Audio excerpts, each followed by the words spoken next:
ఏంటి అక్క చేతికి బ్యాండేజ్ కట్టిందనుకుంటున్నారా? అవునండి. చేతికి ఫైర్ యాక్సిడెంట్ అయింది.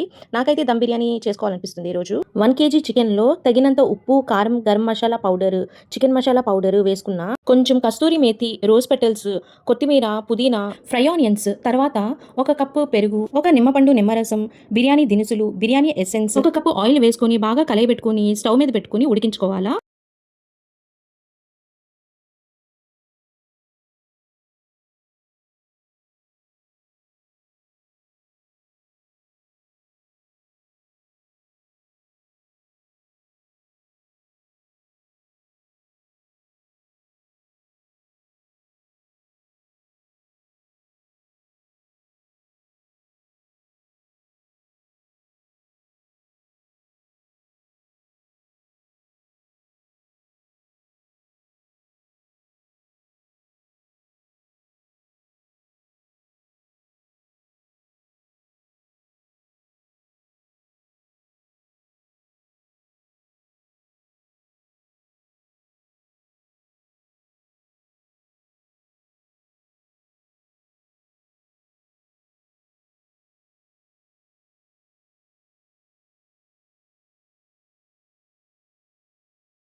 ఇంకో గిన్నెలో 10-8 గ్లాసులు వాటర్ తీసుకొని దాంట్లో బిర్యానీ దినుసులు, షాజీరా, కొద్దిగా బిర్యానీ ఎసెన్స్ కూడా వేసుకోవాలి మంచి స్మెల్‌కి. ఒక కప్పు పుదీనా, ఒక కప్పు కొత్తిమీర వేసుకొని తర్వాత రోజ్ పెటల్స్ కూడా కొన్ని వేశానండి నేను దీంట్లో. అండ్ నేను ఇక్కడ 3 గ్లాసులు బాస్మతి రైస్ తీసుకున్నా.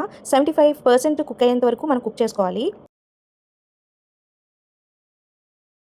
ఉడుకుతున్న రైస్‌ని తీసుకొని మనం ఇందాకలా దమ్ముకి పెట్టుకున్నాం చూడండి కర్రీ, దాంట్లో వేసుకోవాలా. ఆ బౌల్‌లో వేసుకోవాలి. లేయర్స్‌గా వేసుకోవాలి. అంతే.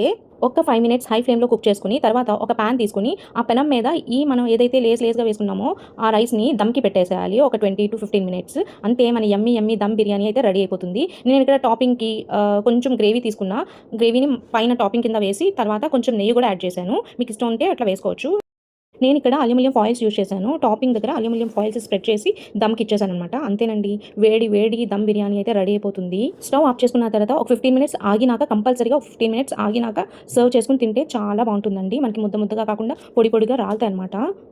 సో, అంతే ఫ్రెండ్స్. నేను డిలే చేయకోకుండా నేను వీడియోస్ అయితే తీయడానికి ట్రై చేస్తాను.